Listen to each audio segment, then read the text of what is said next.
And it only takes two, honestly. It only takes like one or two. Because without shin guards, full powered, a full blast low kick to the thigh or to the calf that we're seeing in MMA now, the fight can be over. I mean, we saw it with Conor. You know, that's one of the many tools that Dustin kind of used to like beat up Conor. But in every fight, a leg kick is a useful tool. But that's a big thing. I meet a client, and like I tell a client, I'm like, yeah, so in my last fight, you know, I kicked this guy in the head like 5 times. And they'll be like, no, you didn't. There's no way you could do that. You know, like question like, no, you didn't. You know what I mean? Like just like, and then I'm like, okay. and then we. I'll kick you in the head 5 times. See what happens. I'm here as Houston Arriaga. Hey, the man, the myth, the legend. It's a big claim. Yeah. Well, I'm gonna back up that claim. Okay, solid. I think a good place to start before we get into the claim of the man, the myth, the legend is the first day that I trained with you in Brooklyn, in Prospect Park, Brooklyn. When you first saw me walk up, what were your first thoughts on me? When you first saw me, when I hit you up on that app for trainers looking for a guy to train me in Muay Thai, and then we first met, what were your first thoughts about me? Honestly, whenever I meet a client for the first time, it's the first thought is like, okay, what's this guy's angle gonna be? Because just being in New York City in general, like everyone has like an angle. Either want money from you, or they want something from you, or they want to sell you something. So, you know. Yeah, I'm not here to fight. I'm actually looking for a loan, and I'm $50,000 of debt, and I want to. Instead of learning about fighting, I originally was thinking about coming to you for a loan, and then I saw your Instagram videos, and I was like, oh shit, maybe this guy should teach me how to fight. Yeah. So people look for an angle from you as a trainer when you first get into it. They always have. Yeah. That's crazy to me, because literally my only angle going to you was to learn how to strike and overall get into the art of Muay Thai, of course, but the only thing on my mind was I haven't really interacted with many human beings during quarantine. Yeah. I've been lifting weights exclusively for 4 or 5 years. I wanted to do something more exciting for working out, and I felt like a little bitch because I'd never got in a proper fight outside of some shoving matches in baseball. I didn't know how to defend myself at all. If I got into a fight, I wouldn't have known what to do. So that was on my mind. I was like, I want to be more confident. I want to obviously learn the art of Muay Thai and also look for a more interesting way to work out. Well, yeah, I mean, that's kind of been my goal too, though, to like teach people quickly and properly how to just learn how to fight. There's so much BS out there, and a lot of these group sessions that you see from Muay Thai, MMA, boxing don't really like get you to where you need to go. You'll have to learn it by yourself. So it's better to just pay for privates from someone who actually wants to teach you how to fight, and then you'll learn quickly. Like me, I had to go do the sport for years and get a bunch of like, you know, beatings basically to kind of figure it out. But you know, so you're getting beaten for research. Pretty much. And figuring out how to become a better fighter. Pretty much. That's what I feel like when we spar. Yeah. I'm getting beaten down for research purposes. Nah, but I mean, you do a good job though. I mean, because the first thing, like when I first met you, I instantly know like how athletic or strong you're going to be. And I knew just from you playing baseball, I knew from your build, I knew you were going to be a pretty strong athletic guy. So when we first started training, I was like, all right, I got to hold these pads hard because this guy's going to have all that twerk from baseball, you know. It's you're the only athletic person to ever tell me that, because I'm used to being around I'm used to being around baseball guys, which obviously fighters are they're strong, they're quick, but baseball is just a different type of force. You want to apply you need to apply a lot of force to hit the ball 400 feet in a very small amount of time. You need to apply a lot of force in a small amount of time to throw a ball 93 miles an hour. And so for my entire career in baseball, up until sophomore, junior year, I was never really a guy who would be considered above average pitcher. And so among my baseball friends, I'm always someone who's joked about being as the unathletic one because I basically taught myself how to move fast and be strong once I was in college. But I came in as just 152-pound beanpole for someone who's 6 feet tall. Yeah. And that's why it's funny whenever you talk about me in terms of being athletic or kind of looking like I'm an athletic type person, I always think back to my friends that play back a video of me running a 6-yard dash in 8 seconds, which if you don't know, it's fucking horrible. It's literally like I was walking back in high school. So, I still feel though, like you can tell though when you see a guy, like whether or not he's going to be strong or he's going to be like in tune with his body. And you're also not like uncoordinated. So there's a lot of people that are trained who are like, I have to teach them basically like what's forward, back, left, and right, and properly how to move, because they just don't have a good grasp on like coordination also. So definitely. So the first thing you look to teach someone when you first get into doing a lesson or whatever it is, you meet them in the park during COVID, is you try to get their coordination down. For the average person, they may not be coordinated if they haven't played a sport. Yeah. Well, first thing I do is I make sure that there is some COVID regulation going on. Yeah. Some have you quarantined? Do you not have the virus? Okay. But then after that, coordination, teaching them the basic movements, learning about them as a person, their goals, and also, just being real with them that, like, if you want to learn how to fight, you got to fight, and just kind of making sure that they're not going to be, weak about it. I kind of like, you were willing to take some sparring sessions and to be okay with that, but there's a lot of people that, just pushing them a little bit or hitting them with the pad during a pad session, it's like they lose their mind because they've never had that reality check of like being hit.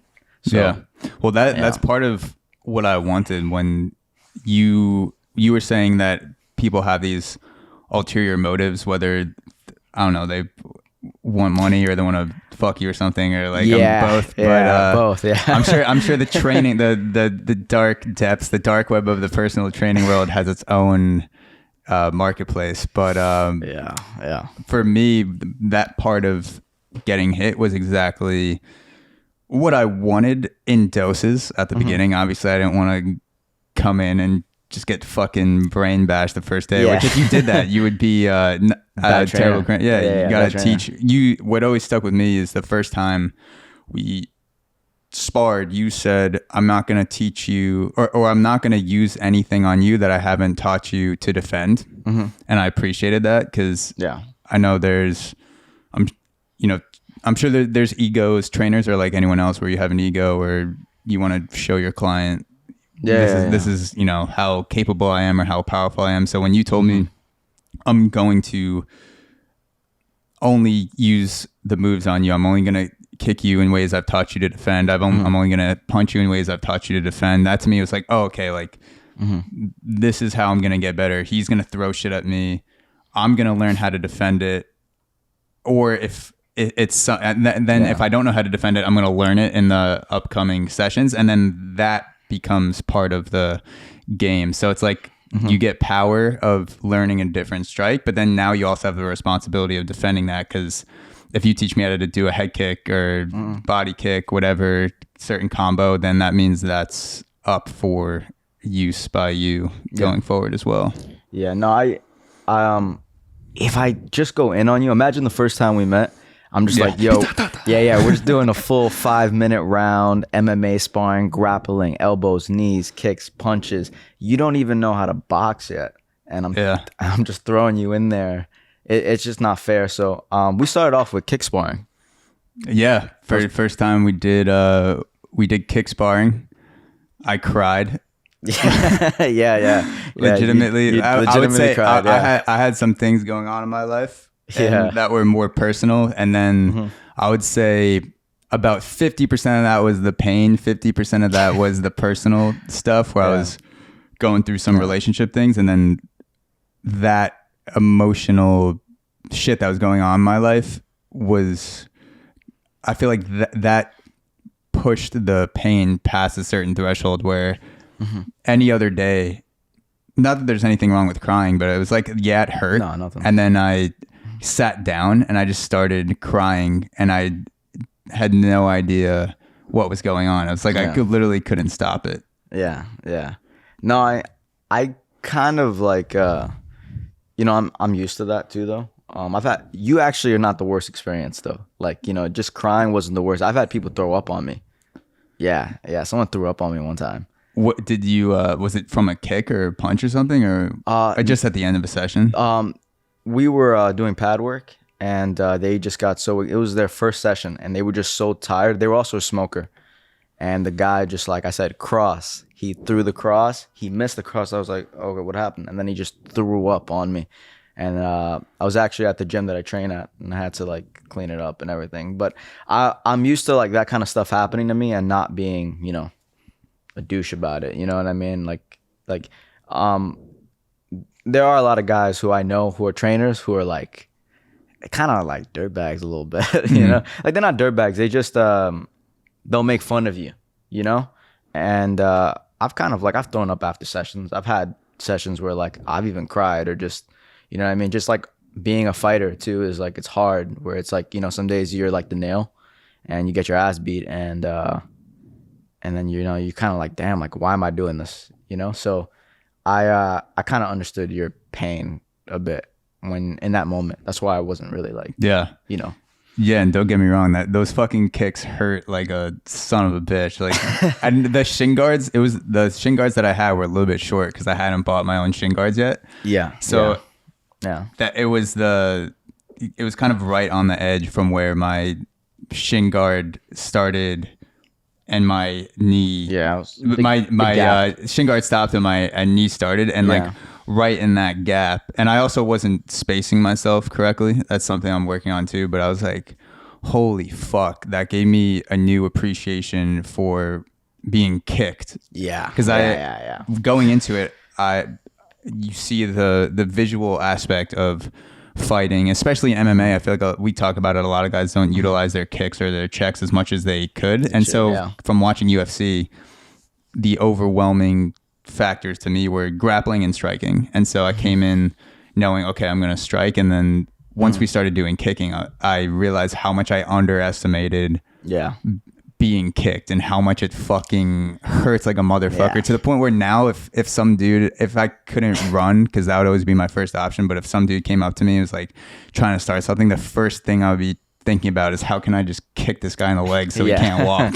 Yeah. It only takes two, honestly. It only takes like one or two, because without shin guards full powered, a full blast low kick to the thigh or to the calf that we're seeing in MMA now, the fight can be over. I mean, we saw it with Conor, that's one of the many tools that Dustin kind of used to like beat up Conor. But in every fight, a leg kick is a useful tool. But that's a big thing.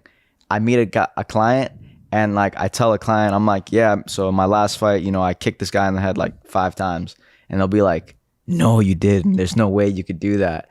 Like question, like, no, you didn't. You know what I mean? Like, just like, and then I'm like, okay. and then I'll kick you in the head 5 times, see what happens. Yeah, I mean, I don't try to kick you guys in the head. I try to keep everything low, especially you. You're so tall and so short. I'm trying to kick you in the head. It's just too much now. I appreciate that. Yeah, it would be hard to. It would be hard to do podcasts with CTE. Yeah, I could get it done. There would just be a lot more spacing between words. It'd be like, so. What was I gonna say? Yeah. Yeah, definitely. I mean, we whenever I spar in the gym, afterwards, if we have a hard session, we start yelling at each other. We go CTE.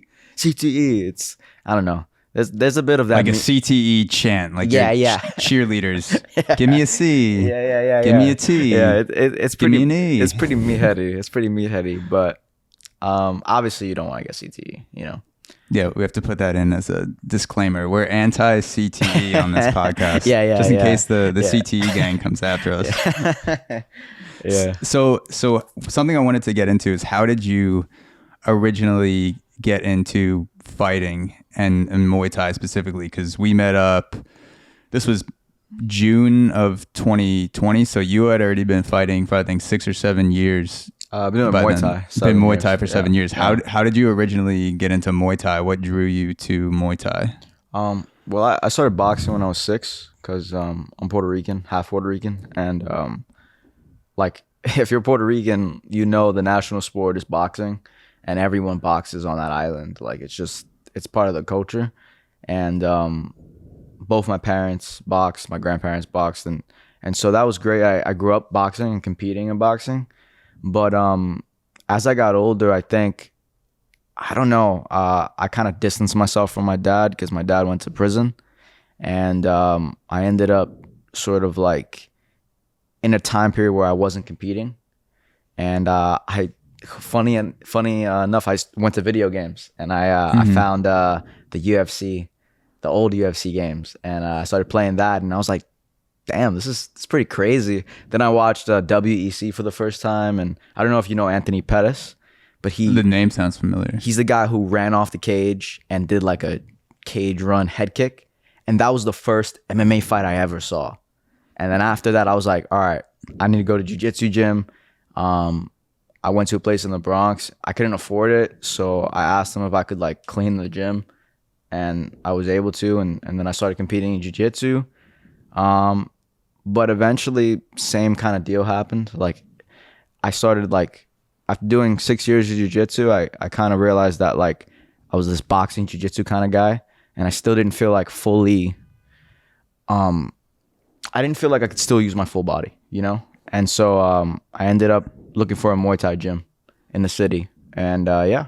So you started with jiu-jitsu first, and then you got into Muay Thai around the time you saw that first fight you were saying with Anthony Pettis? Yeah. Oh, I got into jiu-jitsu because of the Anthony Pettis fight. Even though like him running off the cage and kicking the guy in the head wasn't jiu-jitsu. It was just MMA started to interest me.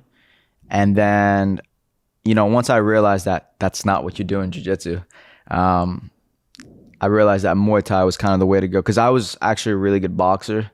And then funny story, the first time I ever sparred Muay Thai, I sparred this champion from Bangladesh. I was a kid. I was like maybe 16. This guy was like, I don't know. This is the first time you sparred Muay Thai? Ever Muay Thai. I had really good boxing, so I was lighting guys up, but this guy was a different level. I didn't know how to use my legs the way I do now. This guy dropped me with a body kick. Yeah, dropped me with a body kick. And I remember like it hit me right in the liver, and it's like a surge of pain came through my whole body. And after that, I was like, all right. And so, yeah, I started skipping school to go to Muay Thai. And Yeah, I can't believe you sparred a champion from Bangladesh your first time in Muay Thai. Yeah. And you get dropped with a body kick. I feel like a lot of people at that point would be like, fuck this shit. Yeah. I'm out. So, and you got hit and you felt like you wanted to keep going. You wanted to figure out whatever it was that guy did to you to open you up. Yeah, yes. But also I think just from boxing, I knew that I had better hands than the guy. And I knew if all I had to do was get in and I'd be able to light him up. But because of those kicks, and then once I finally got in, I started getting better.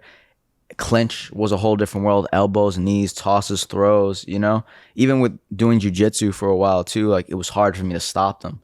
And Muay Thai ended up kind of becoming like my full-time thing. Like I do love MMA, but I don't think I would ever want to do it for real. I think I just want to keep going pro and Muay Thai and just stay that path in kickboxing and go down that path, you know?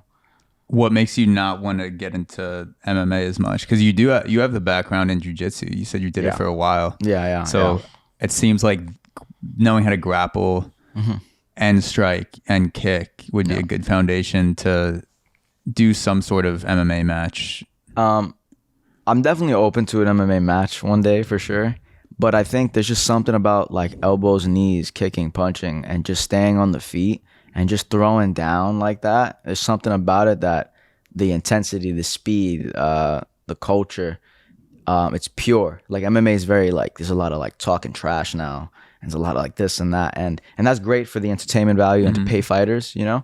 But I like that raw, like, you know, gritty kind of energy that kickboxing and Muay Thai has right now, and it's not very popular. I'm sure you guys don't even know like what's a major promotion, you know, in Muay Thai. in Muay Thai. No, kickboxing. I've been watching a lot of the free fights on UFC on YouTube channel, which shout out to UFC. They've been putting out everything over quarantine. And so I've been waiting for those fights to come out on YouTube, and I've caught some Bellator matches, some people you told me to check. But yeah, the only people that I've seen on Muay Thai are people that you'd send me videos or people you tell me to check out. I feel like it's not nearly, no one's casually watching Muay Thai matches if they're not involved in the sport. But there are a bunch of people that watch UFC that have never fought at all in any sort of circumstance.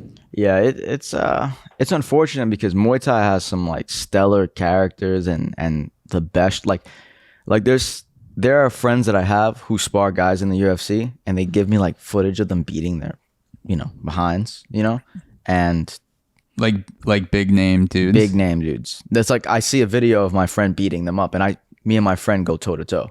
You know what I mean? And it's kind of funny. It's kind of funny. Anyone in particular that stands out?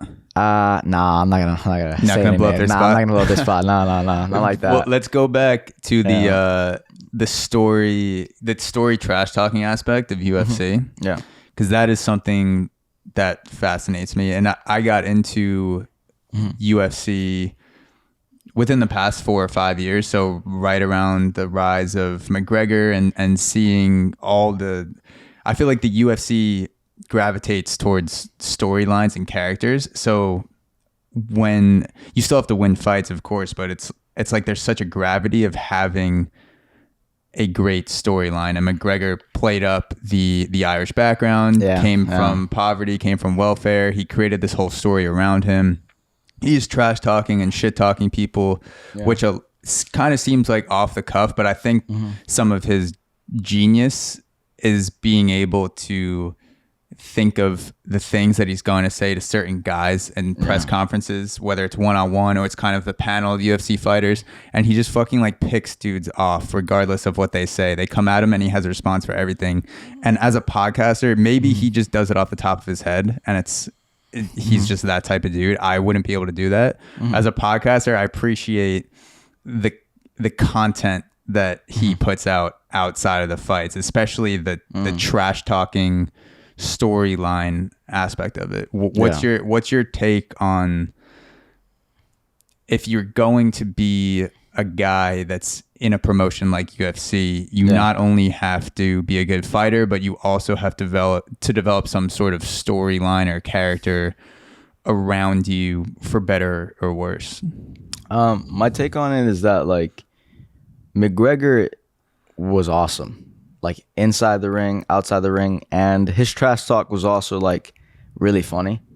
And he was good at it. It was like it was an art of trash talking. Watching McGregor. Yeah, I think there is such a thing as tasteful trash talking as well. Like, you know, I do think some of the stuff that happened with Khabib in regards to Conor was a little bit extreme, and then I think sometimes people kind of do it a little bit too much. But honestly, you know, they're just trying to make a paycheck, man. You know what I mean? And kudos to them for trying to make a paycheck. It's not my style, you know, and I'm not going to hate on it, but I do. There's something about the fighters though that don't talk trash, that just go in there and, you know, rain hell on you. Like Khabib, he's just silent and he's just sitting up there and I will smash you. You know, there's something about that that's like, that's kind of cool too. You know what I mean? Like obviously Khabib is famous because he beat the crap out of McGregor, but it seems like even someone like Khabib, who's more reserved and doesn't say as much as McGregor, still, in some ways, he almost plays up that character, I think, of being from Dagestan, kind of like the mysterious aspect. Because there's nothing really mysterious about Conor. He posts everything. He talks about what he does. He pulls up on a yacht to fight week. He's going to flex on you and let you know. There's something about Khabib, the mysterious aspect, and whether he's playing it up or not, or people just take it like that. It's like, where does he sleep? Like, is he Batman? Like if someone told me tomorrow Khabib was Batman, I'd be like, That makes sense. Yeah. That makes You sense. you have no idea. You don't really Yeah. know what he does outside the ring, other than a few guys that he's let in that have done these mini documentaries of him on YouTube where they'll go to Dagestan. But it's such a. I feel like he's such a tight. He formulates everything around him so tight outside the ring that becomes a character in itself. Yeah. That mystery. Yeah, I agree. Yeah. They're probably just different too mentally out there. I think that part of the world, they just, I don't know. Sometimes, you talk to Russian people and you're like, okay, you're different. There's mentally, like they're in a different place mentally, or any person in just a really distant part of the world from us. People in Thailand, just they have a different outlook at the world. And so I also just think that it might be mysterious to us, but I notice a lot of Russian people are kind of like that, just they're kind of very much about like hard work and like working in silence, I feel. Yeah. And he's Muslim too, right? Yeah. Khabib? So I feel like there's a lot of abstaining if you follow the Muslim religion. There's a lot of sacrifice, things you're allowed to do, things you're not allowed to do. And I feel like I grew up Catholic, so I can't say anything from experience. It seems like that element of abstaining and self-sacrifice, controlling what you're eating in a lot of ways, what you'll have to drink, consume, that seems like it would play into the fighting aspect of it, where you need at least some of that to become a good fighter. I'm sure it does. I mean, Kamaru Usman is another guy. He grew up Muslim. Tons of dudes. Actually, my mom was Muslim, so I kind of grew up Muslim as well. I had, there's a lot of praying and all that stuff that happens 5 times a day. I'm not. I wouldn't consider myself today that, but for sure, it definitely plays a big part. Like I feel like bad about drinking, and I feel bad about like not praying 5 times a day and all that type of stuff. It's like a Muslim guilt. Yeah, it's like a Muslim guilt. See, that I can identify with, because there's definitely a Catholic guilt. Yeah, Catholic guilt's like no sex before marriage, drinking, drugs, go to confession, tell a priest you jerked off to fucking wild ass porn the past 2 weeks, and he's like, say 10 Hail Marys, 10 Our Fathers, and you're abstained. And I'm just like, it sets you up to feel guilty about doing a lot of things that are normal, which is the negative aspect of Catholicism, and it sounds like being Muslim too. Yeah.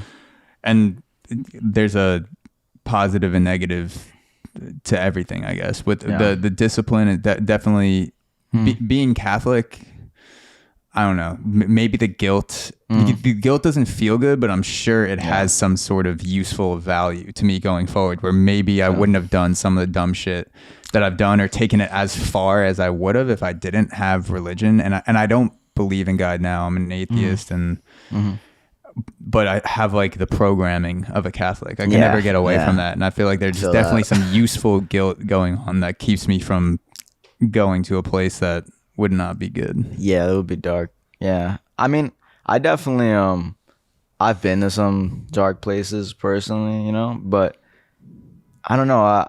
I don't really feel like it's been religion that has pulled me out of that. I feel like it's just been like my own self, like, realizations, which is like, if people need that, great. You know what I mean? Great. More power to them. Like, I wish I could be like Khabib, What's a realization that brought you to a dark place, or a realization that pulled you out of one? Either way. I mean, I've told you before, like, just being a brown kid in the South Bronx, there's not a lot of like, you feel like there's not a lot of options for you. And you see a lot of your friends kind of going down the route of like shootouts, gang violence, prison, you know what I mean? Just that seems to be the consistent thing between like poor minorities, of particularly Puerto Ricans and African Americans, and there are other groups too, but that seems to be constant. I think besides Muay Thai pulling me from that place, I think I just had a realization that like I don't want that. You know what I mean? Like as much as religion can help people, I feel like there's also a big self moment that you have to have, regardless of religion or anything that you believe. You know what I mean? Like, I don't want to pin like me getting out of a dark place just on some like, it doesn't always have to be some like being outside that descended upon me with its light for me to get out of that dark place. It just kind of just came from like within to be like, nah, I don't want that, you know? And, I feel like that's hard to do, but yeah.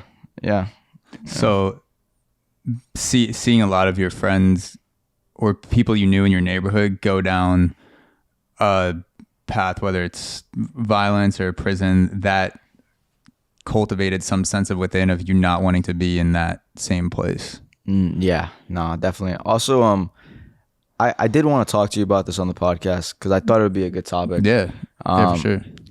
When I was a kid, funnily enough, I can't even speak English. Is that CTE acting up right now? That's Yeah, what it is. live CTE. CTE. Ad for CTE.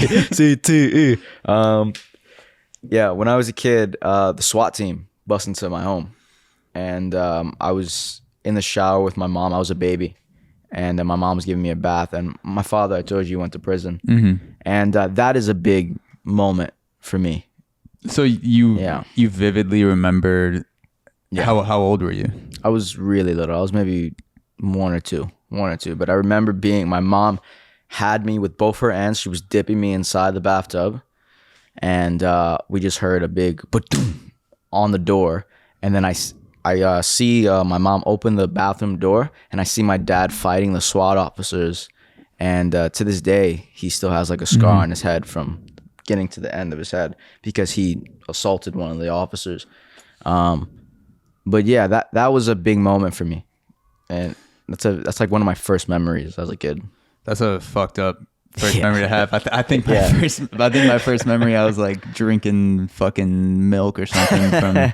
But no, that's something I wanted to get into because we come from two different places. I grew up in the toughest neighborhood on the planet, Plainview, Long Island, the whitest most Jewish neighborhood you could ever think of, and there's a privilege in that aspect of being able to control how I want violence to come in or come out of my life in that aspect where if I wanted to get in a fight as a kid, I could decide if I wanted to do that. And I did it maybe twice. But if I didn't want violence as a part of my life, no one was ever going to come knocking to do it, or no one was ever going to like mug me on the street, or no one was ever going to, like, I never saw a gun until I was like 19, 20. I saw them on TV, never really got in fights. Like I didn't understand, and I still don't fully understand because I never lived it. So I'm only hearing about it from other people who grew up in rougher neighborhoods. But that's something I wanted to get into with you of like the mentality of growing up in a neighborhood where you can't separate yourself from violence, or people want to beat the fuck out of you, or weapons and shit like that. It's rough.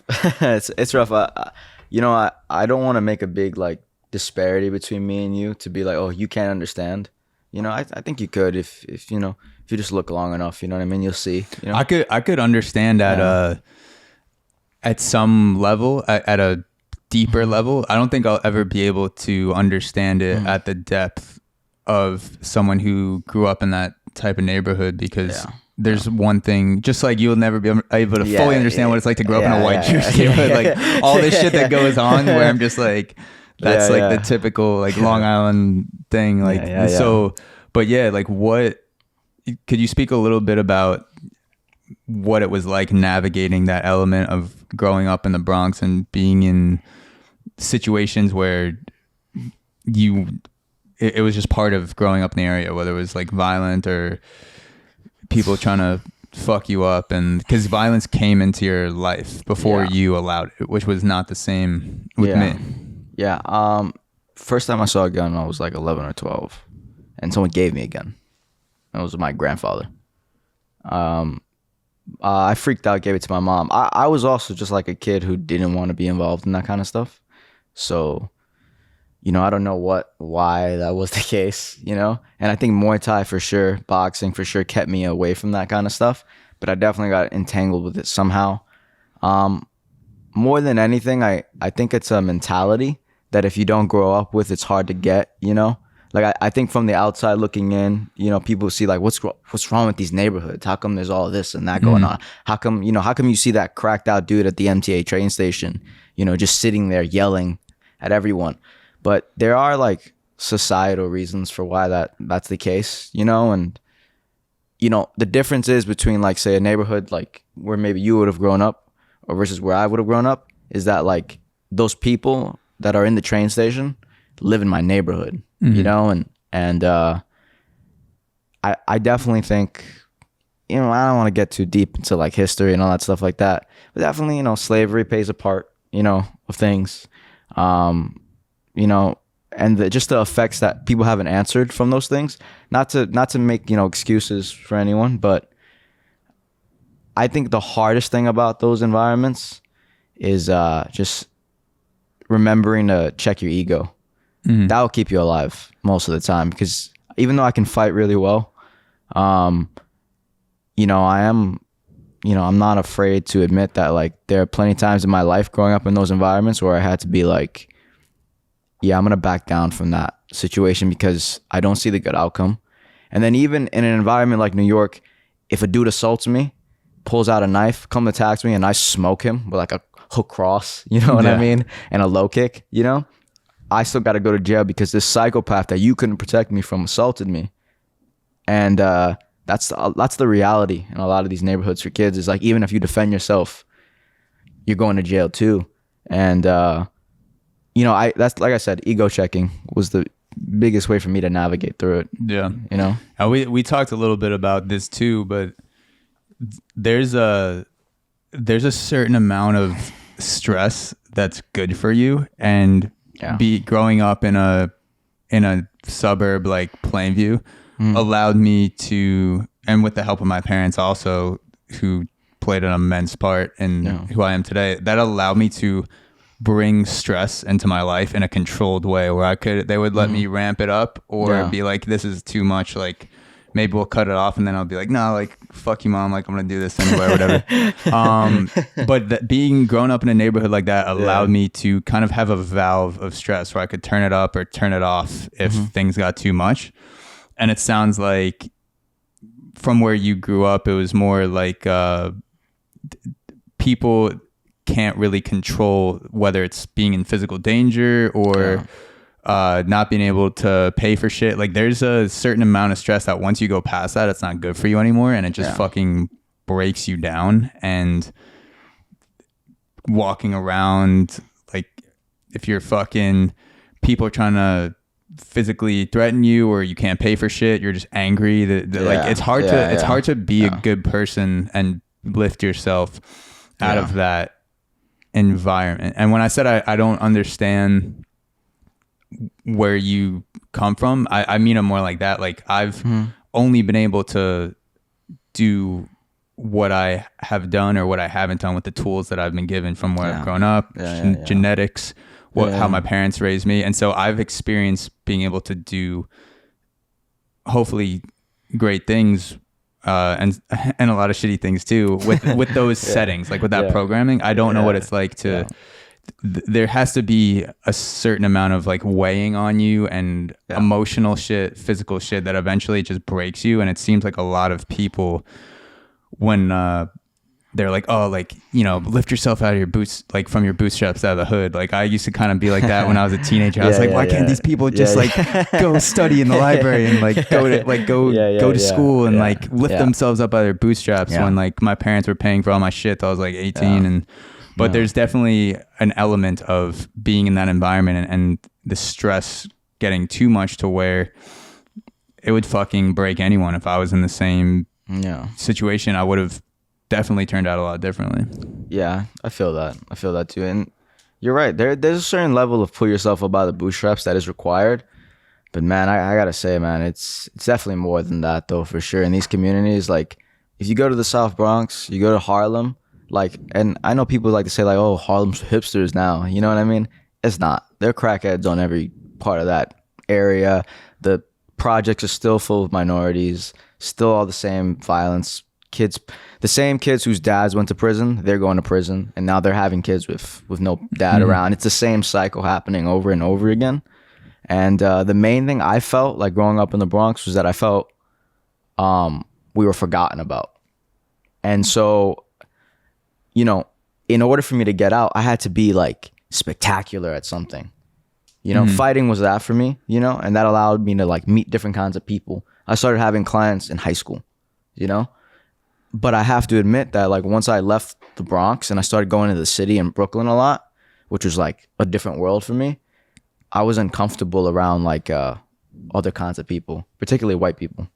I was really. Am I making you uncomfortable right now? Nah, you're not making me with the uncomfortable. light, the light flashing off my my pale Casper-like skin. Yeah. Nah, I was uncomfortable. I didn't know how to like speak to white people. Or if I did speak, you know, like I felt like I was being judged, or I felt uneducated, or I felt like, you know, it was just hard, man. Even like I've dated white girls before, and that was a trip. What is it like dating a white girl? As a suave Puerto Rican, Lebanese Puerto Rican. Yeah. I mean, they definitely want you to like, they look at you a little bit like a porno, a little bit. Really? Yeah, like it's a little bit like, not all of them, but a lot of them look at you like an exotic spice, you know, which is weird to be looked at, like, you know. We now that you're saying that, I'm remembering a conversation where you said there was this one white girl that would always tell you to speak in Spanish. Yeah. Speak in Spanish when you hit it. Yeah. Oh man. Hope my wife doesn't hear this. Well, there's a lot of there's a lot of family friendly content too. It's a mix. You can't be.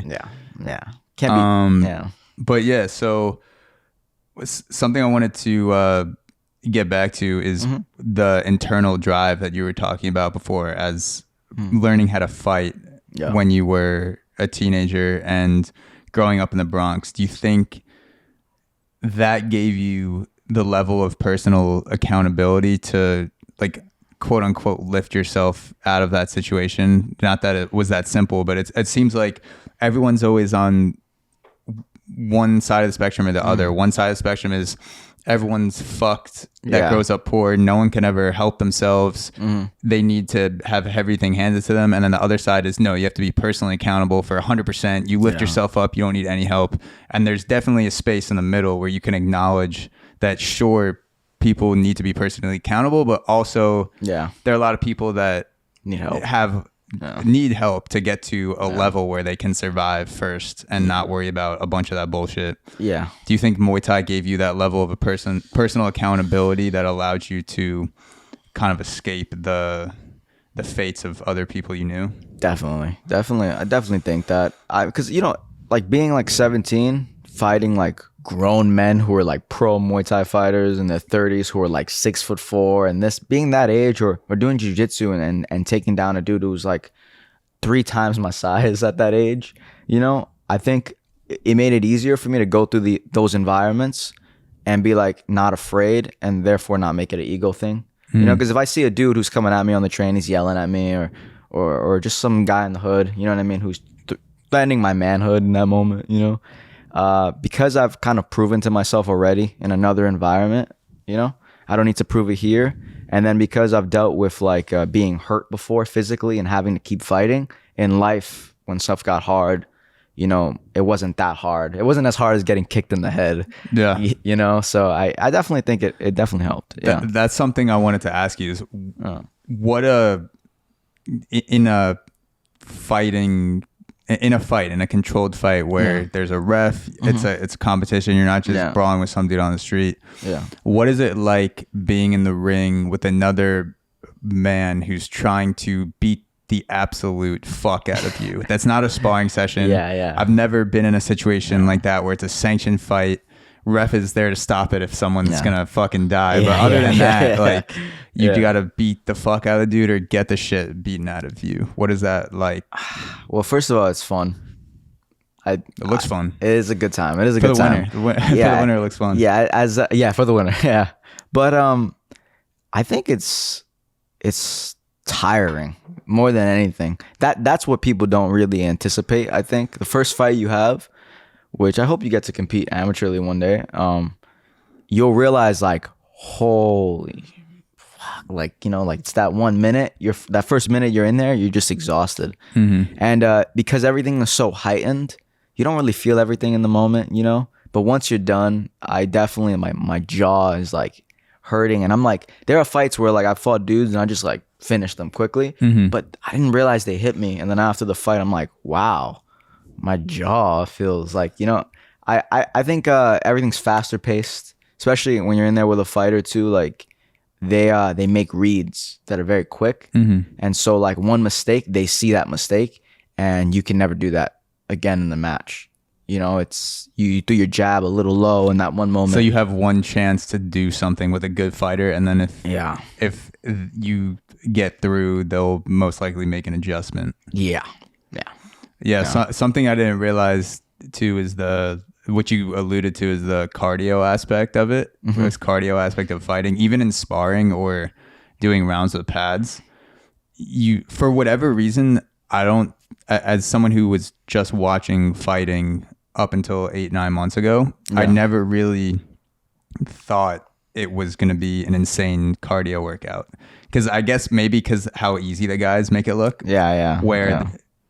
Rare, like you'll see a guy breathing heavy in maybe the 4th or 5th round, but if they're a professional fighter, they're probably like, they're just like calm, composed. They've been fighting for 15 minutes and they still just like rocking back and forth. I did not expect being absolutely fucking gassed after 2 rounds of pads when I first started, and I didn't realize how important cardio is as a fighter, because it literally, like, you can't think when you're tired. You stop making smart decisions, which is something I learned from baseball too.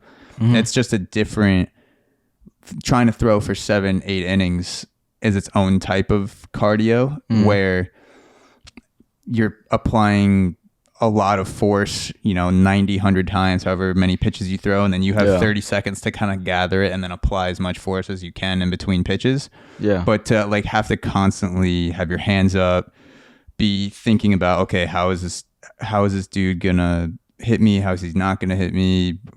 What's this combination that he just said? When I'm tired, and obviously you notice too, like the first thing that goes is like when you say a combo, and I just like instantly forget what you just said. And I'm just like, wait, what? And then the first few rounds of pads, you say it, I'm like, all right, you got that. And then the first thing I notice is that when you say it, I can't think. I can either throw with my body or think. So there's this slight pause in between of me trying to figure it out. And I guess that's amplified in the ring with another dude. Trying to beat the fuck out of you, which is why it's so dangerous to go in the ring without your cardio up. That's a biggest fear, I think. I'm not afraid to be hurt by someone. I'm more afraid to be in there and be exhausted and like not have good cardio. So a lot of fighters like really work on their cardio a lot. Every fighter does. There are some who need to work on it more than others. I'm not gonna name any names, but there are them who are out there who, the trick is for young fighters, I think, or for anyone who just wants to get better cardio, just run. Just run. Muhammad Ali did it. It worked out great for him. Like everyone, all the greats ran. So just run, and you'll be better. You know what I mean? Who do you look to as a fighter that really inspires you right now, whether it's Muay Thai or MMA? Who's a guy or gal that you look to that has their shit together, where you're like, oh fuck, like every time I see this person fight, I always pick up on something new? Probably Israel Adesanya. That guy's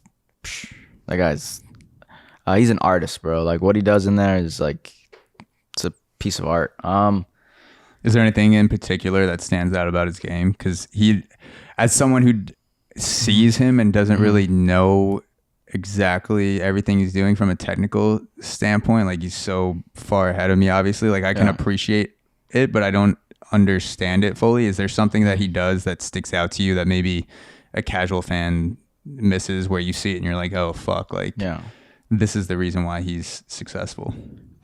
I think it's a combination of things with him. I think number one, he obviously has his fundamentals mastered, and he also, coming from a Muay Thai background, has like so many tools in his toolbox as a striker. He's not just a boxer. He doesn't just have the left hand or the right hand. He has his elbows, his knees, he switches stances. And yes, he's very dynamic in those aspects. But his biggest thing with me that impresses me is that when he's fighting, as soon as that bell rings, he's in there and he is feinting, making reads, making decisions. He's paying attention to what's going on. And he's not like falling in love with the crowd, trying to hurt you. He's seeing what's going to work and what's not. And he doesn't do anything that's unnecessary. He makes a feint, reads you. Okay, I'm going to throw a low kick here. Pop. He just kind of reads you, and then he makes that calculation, and then 3 rounds later, he executes you with that calculation that he made 3 rounds ago. And that is like... So he has very efficient movements. And then he's also, while he's moving efficiently, he's also learning how he's going to beat you later. He's not in a huge rush to knock you out in the first round. Yeah. He calculates everything, and he downloads information. And yes, he does have a lot of movements down pack, but it's also that he can do so many movements. And like he'll see, for instance, like he'll make a feint on you.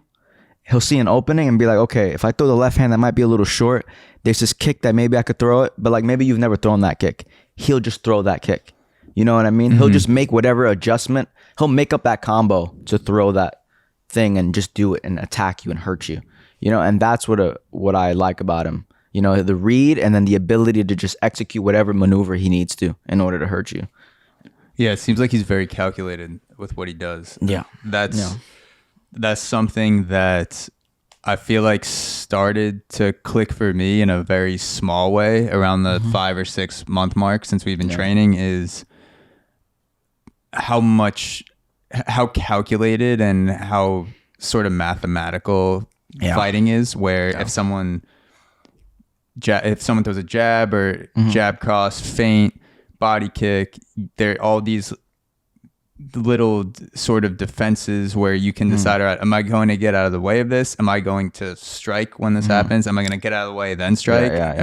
So it's like all these little things that in a small way for me, since I haven't been doing it that long, I'm still, fucking Muay Thai baby. But we all are, don't worry. But yeah, like knowing how many different things there are to do in defense to a single shot. Yeah. And also some of those things becoming instinctual to where you want to, parry and then hit him with a cross or slip cross. And so it's like around the 5-6 month mark, I felt like my body's starting to like anticipate certain moves rather than waiting for you to call it and then I would do it. It would almost be like, even though you didn't call it, I'd feel like I wanted to do that because I knew it was a defense for this. If I was fighting someone in real life, it would make sense. It would make more sense to do that. Yeah.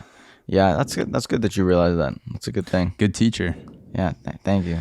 That's I wanted to get into what are the biggest differences for you, or what are the skill sets that have been most advantageous for you as a teacher? Because it's one thing to be a good fighter. I know as a baseball player, just because you can play baseball doesn't necessarily mean you're a great teacher of baseball. What for you has made the difference being able to teach clients so well and be able to translate that knowledge that you have and the body movements that you have into people of all different backgrounds and athletic levels and different goals? What has been a difference maker for you for teaching that's made the biggest difference? I think the biggest thing has just been like getting to the point, probably taking out the nonsensical training, taking that out and just telling you what it is you need to know. That's been the biggest thing. And I think that's why like a lot of trainers aren't good trainers, is because they don't know how to just get to the point of what you need to know. I might give you something. So there's a lot of nonsense that goes on in fighting where people, you may be teaching someone something that they don't need to know. Yeah. There's a lot of nonsense. A lot of like, you got to throw this jab 800 times in a row, go up and down the room. And like, that's good for the first session, but like they'll make you do that 1,000,000 times, or they'll make you jump rope for 30 minutes straight. You know what I mean? And it's just, there's a lot of like waste of time things that's like, okay, like you could be taking your time and like learning how to fight, you know? Like you can run, we were talking about cardio, you can run all you want, you know what I mean? But if you don't know how to fight, there's no point in you having that good cardio. Yeah. So I think the main thing for me is just, or any trainer, is to just get rid of like the nonsensical stuff and just teach you what you need to know. Like, you know, like if I throw a jab at you and I taught you how to throw a jab, like basically teach you like what leg you need to bounce off of, how you parry, block, slip, roll that. You know what I mean? Just all the stuff you need to know in order to counter that. Not just like this is how you throw a jab, but like I'm not going to teach you how to set up how to throw that jab. You know what I mean? Yeah. Like doesn't make sense. You know, just giving you what you need. Yeah. I feel like you've done a great job with that from the student perspective where I feel like I've progressed at my level in a relatively quick amount of time for the amount of time that I've put in. Because Definitely have. putting 2, you know, hour and a half sessions, so 2 to 3 hours a week for 6 months really isn't that much to get better at something. It's definitely going to make an effect, but with baseball, doing that shit, you know, anywhere between 4 or 8 hours a day for years, something I wish I thought about more with baseball is how much bang for my buck am I getting from this exercise? Is this actually making me a better baseball player, or is this something that is tradition or something told me to do that's part of the game that actually isn't getting me closer to my goal of throwing harder, throwing more accurately, being a better overall pitcher? And I feel like you trim the fat so well in terms of, okay, these are your goals. Yeah. This is what's going to get you there faster. So let's do this. Let's spar this amount. Let's do these combos. Let's do this amount of cardio. Yeah. I feel like you've done a good job at trimming the fat. Yeah, thank you. That's what I try to do. I don't want to waste your time, and I also just don't want to like just take your money or something like that. Like I love Muay Thai, and I love fighting. And even if I didn't do Muay Thai or compete in Muay Thai, I would do something combative with my life, which is also why I'm going to the Army. You know? Yeah, I'm going. That's also why I'm going. I'm not going because of the benefits. I'm not going because I feel lost with my life or something like that. I'm going because I want to be in combat. That's what I want. I love the skill set. I love combat. You know, I want to be in that kind of place. That's how I am. You know, I love learning about combat and learning the actual skill of fighting. You know, when did you realize that you wanted to be in the Army? A long time ago. Well, I didn't know the Army per se. I was still looking for the right, some sort of combative experience. Yeah, something. But I just decided on the Army infantry just because, like, I think definitely one day Special Forces might be a route that I'm gonna attempt to go down. But combat is just something I love. So once I realized that I love combat, it was easier for me to just be like, I'm gonna go over there and go do that. You know. People keep telling me like, oh, you know, are you afraid to die? This and that. Yeah, man, dude, like I'm afraid to get head kicked unconscious with a flying knee, or you know what I mean, or you know, I'm afraid of all that stuff. But you know, it is what it is. Like if this is what you want to do, you got to go do it. You know, if you know the consequences and you can deal with the consequences of those things, go do it. You know. Also, you know, I have a degree. I'm not a stupid person. I have clients. It's not like I joined the Army as like a crutch. You know what I mean? Yeah, you have a business for yourself. You're training clients. Yeah. So it's something that you wanted to do for a long time. Yeah. There's a purpose and reason that I'm going there. And I think if anyone joins the military, I think that's the one thing I would say is like you got to have a purpose for joining. Don't just go because you're escaping your problems, or go because you need some sort of skill set, whether that be construction. But even then, like maybe you need benefits. You know, me being a kid from the Bronx, like, I could not afford college, bro. Mm-hmm. Like I couldn't, you know, I had to, unless I was like somehow super duper smart, which I had really good grades in high school. I don't know how. I did really well. So I was able to get like a lot of scholarships, but the majority of my friends didn't, you know? And I imagine it's different going into the Army 23, 24 years old than going into the Army when you're 17, 18, and maybe you would have made a different decision if you waited a little bit longer. Maybe you would have made the same decision, but it seems like there are a lot of younger guys that get into the Army right out of high school and maybe are thinking, what the fuck did I get myself into, Yeah. without actually, like, it was more of a instinctual decision rather than thinking through, what am I getting out of being in the Army? How does this align with what I want to do in my life? And so you seem like you have a really clear purpose that we've talked about, being an MP or special forces. Like, you know what you want to do eventually. Yeah. I originally wanted to do MP, but I just decided on infantry just because, like I said, I wanted a rough and tough, like, kind of like combat lifestyle, and not to like talk about him, like, oh, I want a rough and tough, you know what I mean? Not to sound like, you know, like a douche or anything, just because, like, I want that experience, you know? I'm used to waking up, training twice a day, running for hours on end, you know? And that's what I wanted. I wanted a tough lifestyle with it. And I didn't, like I said, I didn't go for the BS, you know? I didn't go to march in line and stuff like that, or for, you know, America and all that type of stuff, you know? I went because I wanted combat. And I've thought about it for a long time. It wasn't a split decision. But when I went to go to MEPS and to go to all these different, like, the procedural things you need to get in, there were a lot of young people who are, like, young, lost, like I was told earlier today, like, young degenerate kind of kids, you know? Yeah. Who I feel bad for because they haven't really thought about what they want to do properly. And I'll be like, why are you here? And they'll be like, I'm not sure. I'm like, that's not good. Yeah, this is not a good place to not be sure why you're here. I feel like the U.S. military needs to do a better job at marketing to young, responsible adults who want to serve their community versus, like, you know, trying to make everyone, like, you know, taking the lost people. You know what I mean? I feel like we need to do a better job at, like, getting rid of the approach in the Army or the Marine Corps as, like, young guerrilla type person, more like an educated warrior, you know. His approach, I think, might be better. Hey, what's up, guys? This is Zach, your host of the Auxoro podcast. And if you want to listen to the rest of this episode, search Auxoro wherever you listen to podcasts. Apple, Spotify, doesn't matter. Search Auxoro and go to episode 132 with Houston Arriaga for the last 20 minutes or so of this conversation. We get into microdosing on shrooms, training drunk, and does it really help to abstain from ejaculation before a fight? Search Auxoro wherever you listen to podcasts for the last segment of this conversation to find out. See you there.